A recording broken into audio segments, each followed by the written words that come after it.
everyone, namaste, welcome back to my YouTube channel. My name is Arti Kumai and I'm a flight attendant by profession.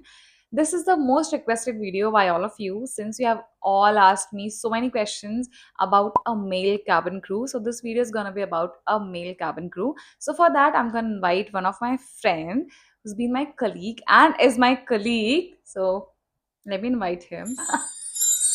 Hello guys. Hi Aarti. Hi. We have worked together in my previous airline and we are in this airline together as well. So, Subramaniam, we have few questions for you. So, you have to answer them to clear their doubts, Yeah, go for right? it. Okay. So, our first question is क्या लड़के cabin crew बन सकते हैं जो कि आपका बहुत ही ज्यादा बहुत कॉमन क्वेश्चन था ये. हाँ, ज़रूर बन सकते हैं। मैं खुद एक कैबिन क्रू हूँ पिछले 15 साल से। तो आंसरिंग दैट क्वेश्चन, यस, लड़के कैबिन क्रू बन सकते हैं। ऐसे कोई सवाल मन में मत रख लेना कि जहाँ पे एक डाउट आ जाता है कि क्या हम कैबिन क्रू बन सकते हैं कि नहीं। बट हाँ, हर एयरलाइन हायर नहीं करता मेल कैबिन क्रू को। कुछ एयरलाइन होते हैं जो सिर्फ चाहते हैं कि एक फीमेल कैबिन क्रू ही हम एयरलाइन चलाएं, वो जो आपको सब पता है। Monopoly Indigo airline. एनीवेज बहुत सारा क्वेश्चन था ये कि लड़के कैबिन क्रू बन सकते हैं कि नहीं बन सकते हैं, जो कि ऑलरेडी बता चुके हैं कि हाँ बन सकते हैं, ऐसा कुछ भी नहीं है. बिकॉज इनिशियली बहुत, I won't say myth, because initially airline सिर्फ और सिर्फ फीमेल कैबिन क्रू को हायर करती थी बट अब ऐसा नहीं है. So our second question is training. Training कितने टाइम का होता है और क्या ट्रेनिंग के लिए कोई पैसा भी लेते हैं एयरलाइन? स्टार्ट करने के लिए जब आप इनिशियली एक एयरलाइन में एंट्री करते हो, जब आप एक फ्रेशर रहते हो, तो एक 3 महीने की एक ट्रेनिंग होती है जो एयरलाइन का एक बाइडेड रूल है इंडिया में DGCA से।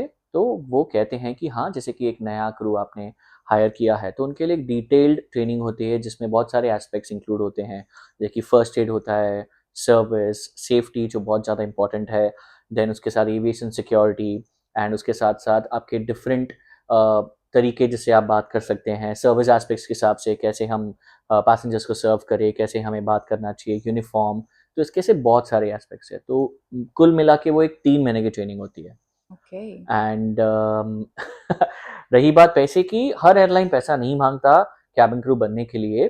वो एक छोटा सा रकम होता है जो बेसिकली डिपॉजिट के दौर पे लिया जाता है जब आप नया एयरलाइन ज्वाइन करते हो जहाँ पे आप खुद एक कैबिन क्रू नहीं हो।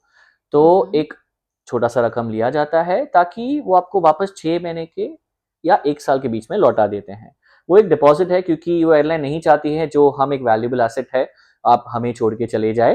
तो उसके हिसाब से वो एक डिपॉजिट रखती है जो आपको ज़रूर वापस मिल जाता है, जो ताकि इंडिया में। बट इंटरनेशनल एयरलाइन जैसे कि होती है वो कोई पैसा या फिर कोई डिपॉजिट नहीं मांगती है, बिकॉज उनका वो पहली बात कल्चर नहीं है और उनके वो पॉलिसीज ही नहीं है कि जहाँ पे हम किसी को हायर करें तो किसी को पैसा देने की जरूरत पड़े, ऐसा कोई नहीं। And how about the as?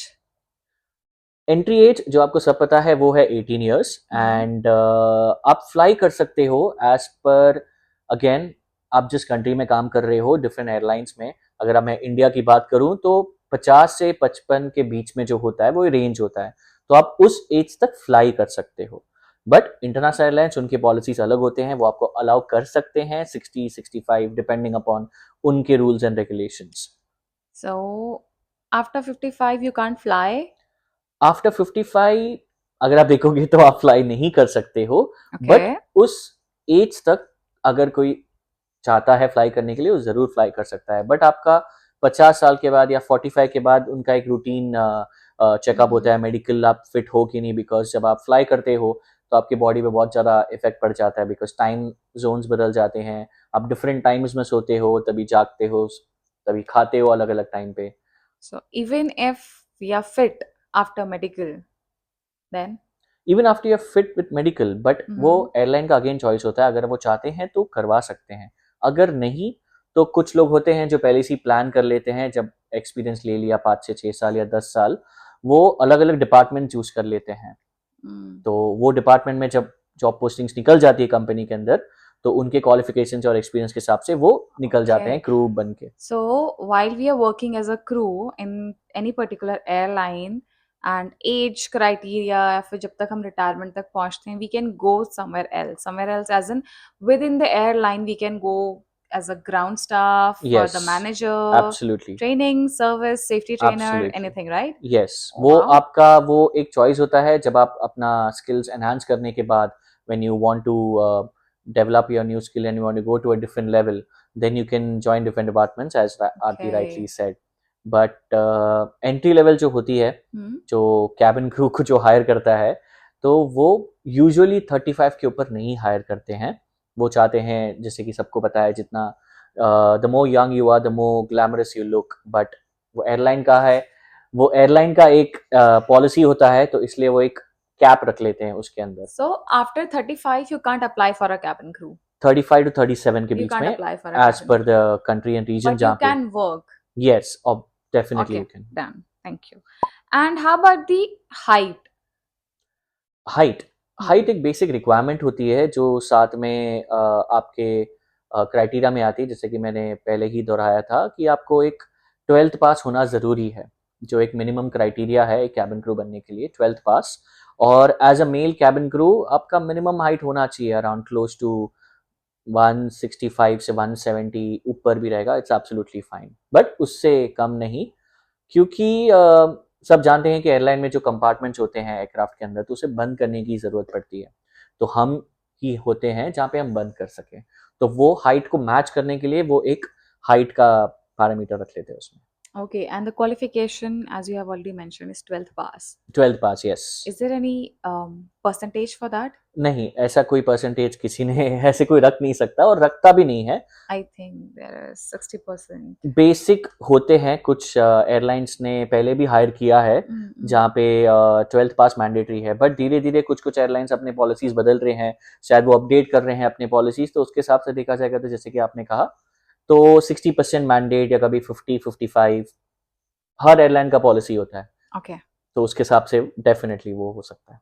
okay how about the salary salary what's the basic salary for a male cabin crew salary एक बहुत इंपॉर्टेंट एस्पेक्ट है, तो जैसे कि हम इतने समय से बात ही कर रहे हैं एक एंट्री कैबिन क्रू के लिए, वो वेरी करता है स्टार्टिंग फ्रॉम 15,000 से लेकर 20-25,000, टोटली डिपेंड्स जिस एयरलाइन के लिए आप काम कर रहे हो। 20 is like stipend जो कि आपको ट्रेनिंग में मिलता है करेक्ट, राइट जो आपकी जो 3 महीने की ट्रेनिंग होती है, जो मैंने इनिशियली कहा था, उसमें आपको वो बेसिक सैलरी सैलरी मिलती है। भी देते हैं जब आप फ्लाई करना स्टार्ट करते हो, तो आपका बेसिक के साथ साथ एक अलाउंस ऐड होता है जो है फ्लाइंग अलाउंस। फ्लाइंग अलाउंस तो वो बेसिक के साथ जितने आवर्स आप जितने घंटे बनाते हैं, उसके हिसाब से एक अमाउंट मल्टीप्लाई होकर आपको एक सैलरी के तौर पे दिया जाता है। ये कितना जा सकता है हाँ, जा तो सकता है वैसे जितना आप चाहते हो, आप महीने में 100 घंटे भी फ्लाई कर सकते हो, okay देखा जाएगा तो, बट अगेन कंपनी आपको रिस्ट्रिक्ट भी कर सकती है, तो 60-70 के बीच में आपका सैलरी जरूर आ सकता है। ऐसे कोई हार्ड एंड फास्ट रूल नहीं आपको स्टॉप किया है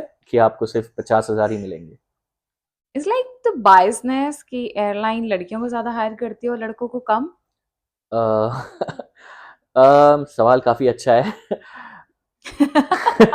तो इस सवाल का जवाब ऐसा है कि ऑब्वियसली कि चाहते हैं एयरलाइंस फीमेल कैबिन क्रू को हायर करना, but at the same point of time male cabin crew का भी एक रेशियो होता है जो 50-50 हो सकता है या फिर 60-40, एयरलाइन के ऊपर है, बट ऐसे कंप्लीटली निगलेक्ट नहीं करेंगे कि जहाँ पे आपको बायसनेस दिखाया जाएगा कि नहीं मुझे सिर्फ फीमेल कैबिन क्रू चाहिए। ओके ओके अगर किसी एयरलाइन ने बता दिया कि हम सिर्फ एक फीमेल कैबिन क्रू एयरलाइन है, तो तभी हो सकता ओह ग्रेट सो बहुत ही ज्यादा कॉमन क्वेश्चन ये भी था कि लड़के क्या I mean they are considered to be the backbone of the family right है। Correct. So after certain point of time retirement so it's not like कि अगर आप 55 या रिटायरमेंट तक पहुंच गए तो कंपनी आपको निकाल देगी कंपनी आपको निकालेगी नहीं, बट आपको पहले से इंटीमेट करना स्टार्ट हो जाएगा, बिकॉज जैसे कि हमारे देश की पॉलिसीज बदलती रहती है हर 5 साल, तो एयरलाइन भी अपनी पॉलिसीज को रिवाइव करता रहता है, कंटिन्यूस चेंजेस लाते हैं फ्लेक्सिबिलिटी के लिए, एम्प्लॉयज के लिए और सबके लिए। so तो they will give the options आपको पहले बता देंगे वो ऑप्शंस, Okay. जैसे कि आप नियर होने वाले हो, बट शायद आजकल कंपनी के इंटीमेशन की कोई रुकता नहीं है, बिकॉज आप पहले ही माइंडसेट बना लेते हो कि आप कौन से डिपार्टमेंट में जाना चाहते हो इतने साल के फ्लाइंग के बाद।